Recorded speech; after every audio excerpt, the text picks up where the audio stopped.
Hey guys, summer season is coming up soon, and with that, plenty of shows that I want to review for you guys. So, before we kick that off, I want to talk about Boku no Hero Academia.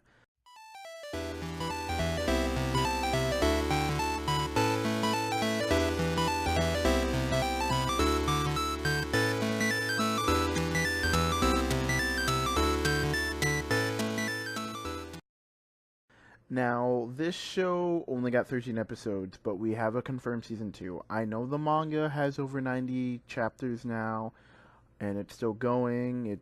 I'm not reading it, but from what I've heard, it's far from over. So, I'm excited for season 2. I know the show got a lot of good reviews. I haven't heard anything negative about it. And I watched all 13 episodes. So this is my opinion on Boku no Hero Academia.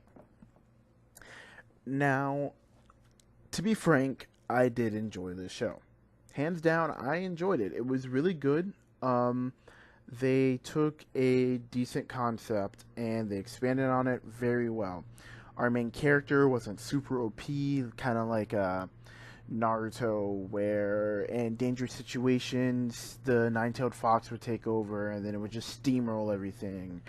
Or like Ichigo, his hollow would come out. It's just things like that. Our character Izuku Midoriya, that didn't happen.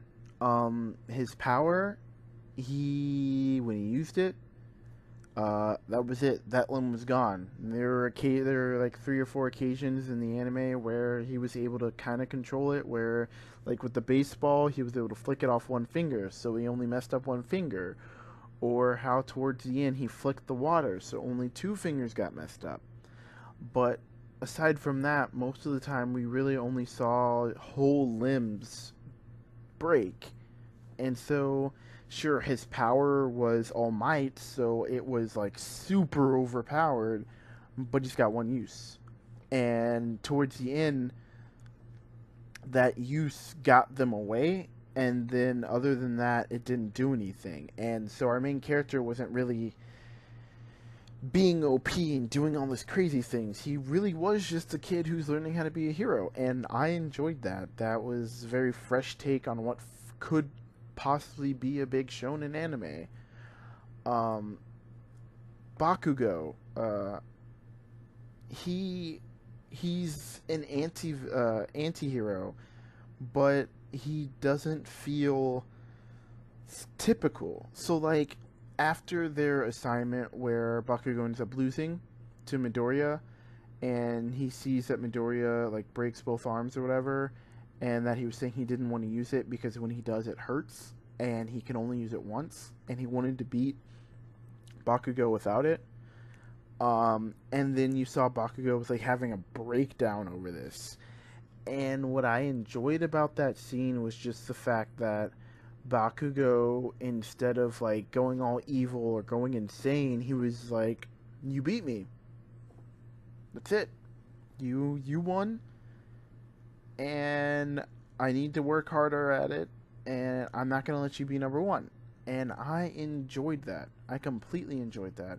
That felt a lot better and smoother. It was much more mature of a character, and I prefer to see that with most of the characters. We didn't get a lot of insight into a ton of the characters. So, for instance, Toru Hakakure, Shoto Todoroki, Momo Yoruza. I'm bad at this. Um, Ojiro, Kaminari, Kirishima, Sato. We got a little into Ida, and Uraraka, the girl. I don't know. Asui, uh, Aoyama, Ashido. We saw a little of all these characters, but we didn't get a huge expansion on them. We didn't get a lot, and I hope that if this second season does well, that we can get a continuously airing show. I wouldn't even be too upset about fillers from a standpoint right now, just because I want more. I feel like this show could go on for a while, and that having 13 episode seasons every other season isn't. I mean, that could improve the quality, but at the same time, that's an incredibly slow pace. That would catch up to one, like, that would be length of time for One Piece in no time. Um, but there are a lot of characters that I like that we just haven't seen a lot of, and I hope this second season is going to expand on it, and that we get more after that, and that expands on them. For instance, Asui, her power was a frog. I love her. She was cool. Every time she got screen time, I was excited. Mina Ashido, she kind of looks like an alien. I guess her power is like acid. She was cool. Um, Shoto Todoroki, he seems like an anti-hero that would be more stereotypical than Bakugo, but he's different. He's smart about it. He doesn't seem evil at all. And I don't know. I don't really know how to classify his character. He's cool. Hands down, he's cool. Fumikage Tokoyami, the raven looking dude, he was awesome. His power when we saw it was sick. It looked super cool. Um, and I don't. Did we actually ever get to see what? Oh no, we did. Yao Yorozu, Momo. Uh, I think her power is just being able to create things. She needs a little time to create things. Doesn't matter what size. And these are just things I want to see more of. I thought the way they had All Might, the restriction on his power, instead of it just being like, yeah, my power's so strong, I have a limited time of using it. It's like, no, I was OP and broken, but a villain got the best of me, and I have a wound in my side, and I'm missing a lung, so I'm inebriated. I got 3 hours. And I like that his time's getting shorter and shorter, which allows you to see, like, you can just tell that conflict's getting more and more and more important, and it's going to be harder for our characters to get through it. I like the realism of number 13, like realizing like what happens when heroes don't control their power. Like number 13 sent themselves into like a vortex or a black hole, and so like they're just an empty suit. Or like how Aizawa, he got fucked up. Hands down, he got fucked up. I enjoyed stuff like that. And Nedzu, the principal, I don't even know what the fuck he is, but he's got a scar over his eye, and that's gotta be important. But, I mean, overall, this was a good show. We got introduced to a lot of cool characters, not a lot of stereotypical archetypes. Great soundtrack. The opening and the ending songs were phenomenal. Good character progression for the few characters that we had. For the little time that we had, any like the progression on show. I'm still bad with names. I have the wiki pulled up so I know the names. Bakugo, the little just progression or insight to his character was really good. It was over 2 episodes, but it was still good. Izuku Midoriya, our main character, he wasn't just OP, and his power has a huge drawback that we can see, and we can tell how it's going to be a negative in conflict. And so it's not like he's just going to clutch everything, and I like that.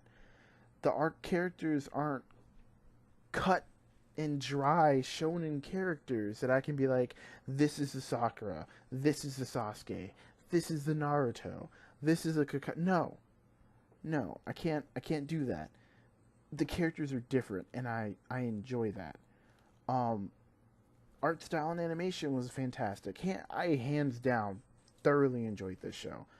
I recommend it to anyone who enjoys anime. It's got a little bit of everything for everyone, everybody. It's got some comedy. It's got action. There is some mystery. There's plenty of foreshadowing. There's suspense. It's not like just kitty action. I mean, literally his face got smashed in. We thought he was dead.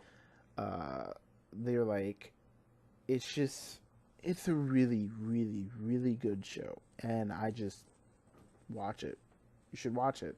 Hands down. That's what my review comes down to. If you have not seen Boku no Hero Academia or My Hero Academy, go watch it. Pay Funimation. Go find a free site.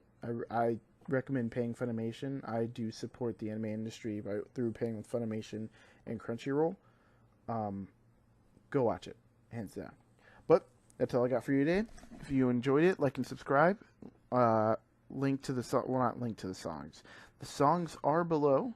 If you are wondering what song what song is the opening or the closing for my videos, they are always in the description.